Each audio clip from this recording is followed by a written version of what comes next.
It all started when I got married. Not really bad.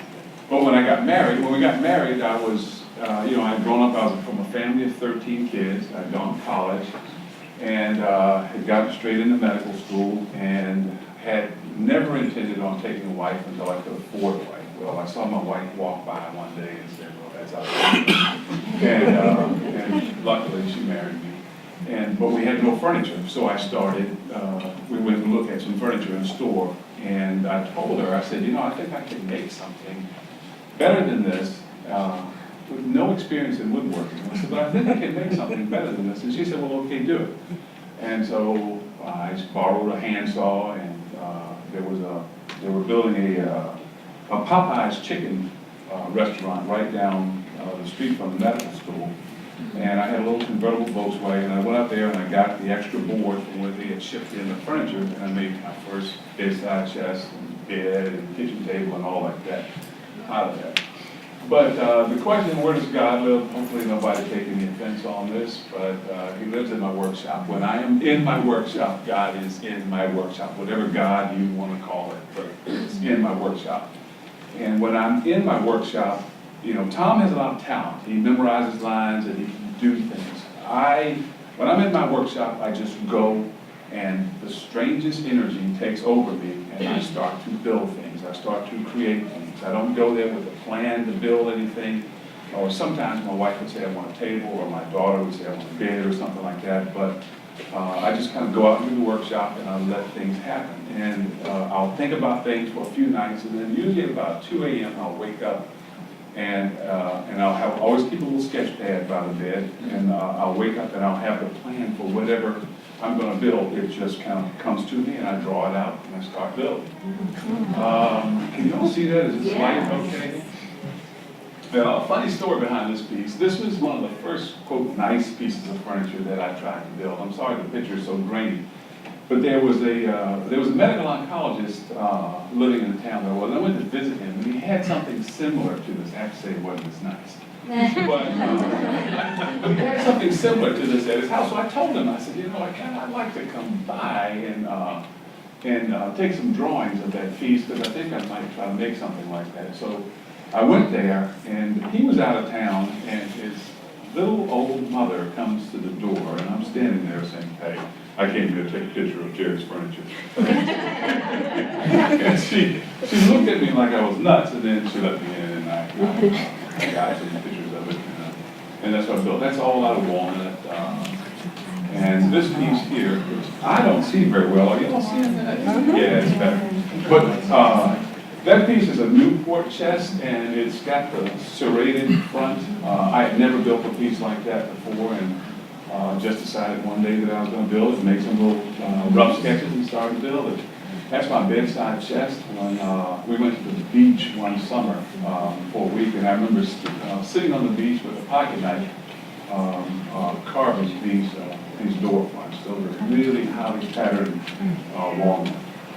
And that I have several of these in my house. They're actually functional. It's just a base with a piece of real pretty wood in it, and then at night you can take it and put it in your bed or on your lap, and you can write letters on it. But we just use them. I have them as sculptures. I have some of them that are just kind of rough pieces of wood that turned out.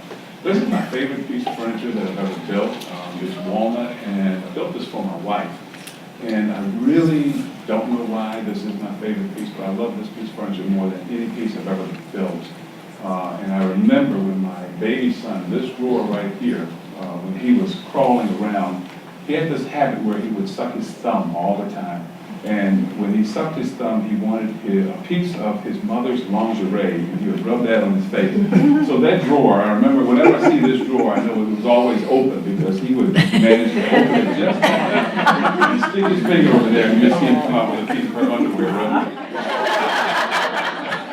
He plays football for Notre Dame now, so I still tease him about that. There's just another shot of that piece right there. This piece here, I always let the wood kind of mandate what it was supposed to be. This was supposed to be a French lingerie chest, which is usually about that tall, and it has 7 drawers, and one where the woman keeps their underwear for every day of the week. But I was in my shop when I started to build this, and I had these long pieces of wood, and I said, you know, I'm not going to cut my wood, because it would have just gone to waste to fit somebody else's pattern. So I made this thing, and I keep the top two drawers, and she had the rest, because she can't reach it. She wanted a stereo cabinet for our bedroom, and that's what I came up with. This piece of furniture was just something I decided I was just playing around with some scrap wood one day, and that turned into a nightstand. And I don't know what happened there, but you can see the top, the dovetails, where all of my furniture that is made there's no nails or screws holding it together. It's all held together by dovetails and interlocking wood. And so if it were to drop, you know, a nail can't come loose, or, you know, when the wood expands and contracts with the humidity of the different seasons, it stays the same. That's a coffee table, and that piece of wood here in the center is a piece of mahogany. And I was riding my bike one day, there was a yard sale, and I saw that piece of mahogany sitting there, so I bought it, and then came home, and immediately the design for the balding coffee and all the rest of this came together, and I started building it right away. It was like the wood brought, it told me what it wanted to be. It wanted to be the centerpiece in the coffee table, so it worked out. That's a table in our entry foyer.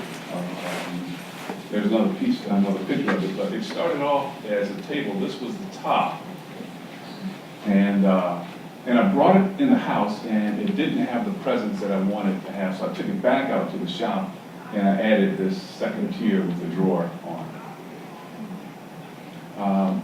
My daughter had a friend who was in ophthalmology resident. My daughter's an ophthalmologist as well, and she had seen this little case that they keep their lenses usually just in their pocket, but she had seen this case, and she asked me if I could make this case for this friend of hers. And so I did. That's a curly ash. I picked this up from some guys who lived in the mountains up near Roanoke, Virginia. I had no idea what the wood was, and started working with it, and this exquisite grain showed up. I was just very pleased with that. And that's what it looks like in the inside. You've got room for these different lenses that you can put in there, and these are just magnetic pieces that hold it together. So then my daughter wanted her own. I got her this one. This is out of cherry. You see that flame pattern coming out there? It's just gorgeous. I love the wood. There it is again. There. And then my son, the youngest one, he did that for me. Well, he drew it out, and then I carved it in. But he figured out the lettering. I asked him to do the lettering for me. This piece right here took me longer than any piece I've ever made. It's my son's desk, yes, and it looks really good in this picture. You know, it has everything hanging off of it. But it has raised panels on all of the sides, including the back.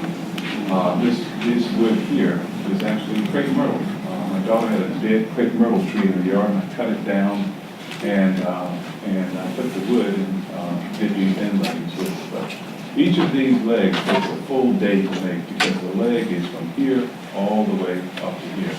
And all of the carving here is done with just a chisel. And again, I don't even know how it happens, it just happens. I just sit there and go to work, and it happens. Okay, this was last Valentine's Day. I woke up on Valentine's morning and meant I don't have my wife anything to Valentine's. So I started carving a piece of cherry and made her this heart. She liked it. My daughter wanted some salad tongs and a cutting board, so made those. And this is in my daughter's chest of drawers. I bought some wood at an auction, this wood here, that I actually thought was cherry, and it turned out to be sycamore, which has a pink hue. You really can't appreciate it, but it turned out really nicely. That's a bed. I may have a better shot of it. This was my daughter's first bed her second bed. I made her a bed when she was a kid, but then this is her second bed. And you can't see it, but this is when that hurricane came through here about 4 years ago. It came right across her bed. She happened to be out of town that day, but it creamed her bed.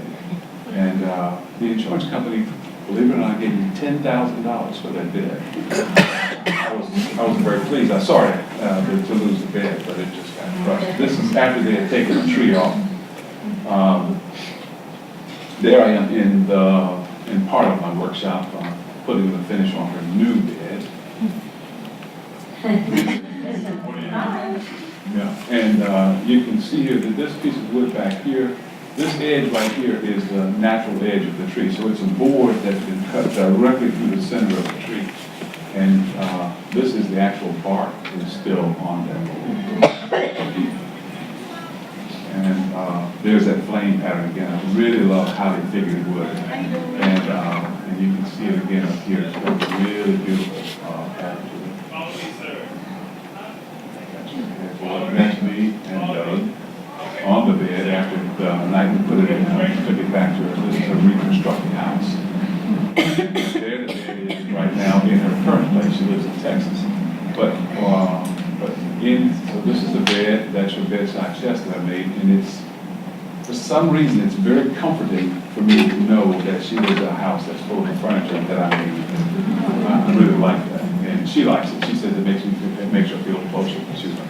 And I framed that. That's a piece of Van Gogh reproduction that she liked. This table here is an interesting story. This cherry table. This is in my. It's in my son's house. This table, when it came, was in 1980, about 1986. They were building the Wooden Bridge, and I went down to the construction site, and they had a dumpster where they had taken all the wood that they had transported the steel beams in, and that table was made from that wood from the Wooden Bridge. And that's a chest of drawers I built for myself. My oldest son very rapidly took it as his own. So I see it when I go to visit. He's tall. Yeah. He's 6'4", and so he can see into the top. But yes, it's tall. You can tell it's tall. That's just a cutting board that I made out of scraps, and it's kind of hollowed out in the middle. That's just some of the work that I did in my garage. And that's my daughter's. This is my daughter's original bed and bedside chest, and then there's a trunk back there. This piece right here is the only piece that I got grief for building. When my daughter was 10 years old, it was the year my son was born. The baby boy was born. I built my daughter this piece of furniture. And the reason why I got grief for building it is because I gave it to her and not my wife. My wife gives me grief every time she looks at the one she bought from Walmart. But it's got the ball and cloth beams. And this is the headboard of my son's bed. This is leftover flooring from the house. We have some Brazilian cherry in our house. And there was some leftover flooring, and I used it to build his headboard. That's his bed. It's a king-size bed. I really like these posts. And the part that is really interesting is that where this comes in, it's not square. Most people will make this square, but this is curved to meet the curvature of this. There's his desk. And that's what he does. That's how we treat it. And that's another piece that I built. I built this actually for his mother, but he took that over, but then I built it. And this right here, can y'all see that? Is it a bird? Yeah, that's a woodpecker. He's in my backyard. He's a red-headed woodpecker. And he's absolutely beautiful, and it's kind of the holy grail of birds around the Richmond area. But he comes and visits my feeders regularly. I just threw that in there. Right? Sure would. I know, it's going to take a little. That's a chest that I built for my middle son when he was in first grade. It's tall enough for him to reach. And then I built that chest for him when he was a senior in high school. And that's too tall for me. That chest is very tall. And that's in his bedroom. That's his bedside chest. You can't see the grain, but the grain in this, I really selected the grain so that it really popped. And this is what a lot of the grain of the wood that I used. This piece of furniture was built around this piece. I had built this for that bigger piece in my dining room, but when I was putting it together, I damaged that panel. So I cut that panel down and made it smaller, and then built this entire piece around it. That's my kitchen table, which seats 12 people very comfortably. And this is, you got a bad angle, but I want you to see the grain of the wood. That's that curly ash again. And these legs, it's a table. You're looking down on a table. And these legs are part of an old shipwreck that came up, that washed up on the beach. And nobody would guess what that is. But one day I was walking in the woods. Do you know what it is? Is it a tree trunk? Yeah. But it was a hollow tree. And so I didn't know, and so I stuck my hand with my camera and took a picture up. And that's the inside of a hollow tree. You can see the mushrooms that are growing on the inside. Fascinating. I thought nobody would know it. Yeah. But I just think it's an amazing photo. I build crosses. My daughter had a friend who had a miscarriage and lost her baby, and my daughter, of course, wanted me to build something for her. And so I built that cross with that little heart. And I started that when my mother-in-law died. And my son then made one for my wife when my mother-in-law died as well. I was real pleased. We have dogs. That's Scruffy. That's my son. And she wanted me to go to the mall and carry this dog. I said, I can't do that. It's a Min Pin Chihuahua mix, little tiny little rascal with a Santa Claus suit, and you got to see. So here I am. These are dovetails. That's for a drawer. And if you look really carefully, I don't have a pot belly. If you look carefully, you'll see something emerge. When I'm making my furniture, he sits up on the, when it's cold, he comes up, climbs up on it, and he sits there. That's that piece. And okay, my daughter wanted a piece for her dining room, kind of a buffet. The interesting story on this piece is that the Christmas before, my daughter had given me this board, which is from here. I had to cut it in half. And so I made this piece of furniture, and I made everything. I've done the whole deal, and I made the frame for the door, and I started looking around for wood to go to put in the center there. And I immediately walked over, and the first board I came to was that board, and it fit exactly in the middle. All I had to do was just put the edges on it to make it fit in there, but it was the exact width that I needed. And when you do woodwork, stuff like that happens all the time. This is walnut inlay, and it's got the ball and claw feet, of course, and that's the kind of wood. It's called Australian lace wood. Some people call it snake wood because it looks like a snake's skin. It's really pretty wood. And there's some of the inlay that it did. Again, it's got that highly figured grain pattern there. My wife took that picture. Okay, y'all ready? Just want to brush it down. Okay. Is that a real one? That's Tum Tum. He's a Min Pin and a pug mixed. And we saw him out in the yard digging. And then he came in with this prize, a mole. Okay. We couldn't get it from him, okay? And we were able to snap his picture. He would run, and then you'd hear him crunching on bones. It took us forever to get this thing done. Okay, get ready to hold on to your stomachs. He got sick about 10 minutes later.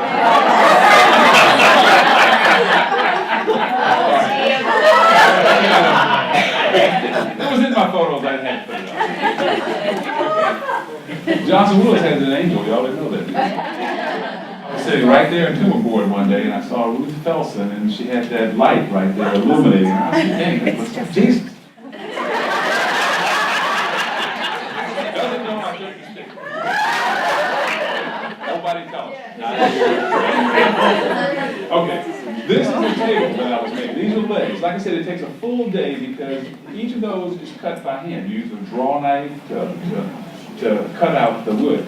But the story behind this piece is, again, I find motivation all over the place. But I ride my bike on Mannequin Road in Goosen County, and I looked over to the right, and I saw something, kind of a splash of white in a pile of brush. And I kept on riding, but that thing stayed on my mind, so I turned around and came back, and I said, that could be a dead bald eagle. And it was a dead bald eagle lying on a brush pile. I don't know why he was there, but I came back later that afternoon and I took pictures of that bald eagle's talons. And if you look, this is what a bald eagle's talons look like. And I immediately came home and started carving on these legs. And, I got to do that. And so look how long those talons are, and that's what they look like. But I made those, and there they are, finished. Nice. There it is, finished again, and it's blurred, but that's a piece under construction. These are the same, of that same curly ash pattern that I was showing you. I was using that for. I must have made 12 of these before I could get them right. I'm still burning them for firewood, and I made this about 2 years ago. And there it is in the house, and there it is when it was freshly finished. And that's back to that, that's back to that. That's our bedroom suite, where I made cutting boards out of scrap stuff, and then this was one of the last pieces I made. That was, and again, this is more of that ash. I've used it all up now. And those are those dovetails that I was showing you earlier. And again, you can see the piece, and it's held together. That's dovetailed into that. That's dovetailed into that. It's all dovetailed together. And I was making the mirror then. And almost finished it. And there it is in my house. The mirror. I finished that and got the mirror finished. Every Christmas we have these huge kids, and they still put on their footed pajamas and come down the steps at Christmas, and there they are. That's my son's bedside chest, and that's the foot of his bed, and that's the headboard of his bed, and that's the bed that I've started, and it matches it's got the mixed wood along with that to match the other chest. And that's another bed that I made for his house. It's a short bed. It's got a lot of supports underneath, and you can take it apart and hold it in your arms. It's a queen size bed. But there it is. It's got a lot of legs. So instead of having big, wide boards, it's got a lot of little legs like this underneath it. There's another one of my crosses that I made. That's the daughter's kids. And again, this happened just a little bit ago. This picture is only 2 weeks old. We have a patient, and she had been put on hospice and was told she was going to die. And I made her this cross, and I gave it to her family. And she, when we went to her wake. This was the casket spread. And I had a volunteer from the hospital come down today saying how much that cross meant to the family. I was very moved by that. And we went to church one time down in Richmond, and they had the worst looking whiteboard I'd ever seen in my life. So I made them that. And that's out of cherry. This piece right there, that was my daughter's jewelry. It was designed to look like a painting. You hang on the wall, but you could open it up, and she had necklaces in it. And it's another Van Gogh piece, but I had framed that. And the hurricane wiped that out. So I was doodling in my desk one day, just drawing a little face. And Tom Michael walked by and he says, "Yeah, I like that." And so I turned that into a jewelry chest. And you can see this there we open. It's got pegs, and it's got two banks of drawers at the bottom. And that's what my sons do with my little dog. That's it.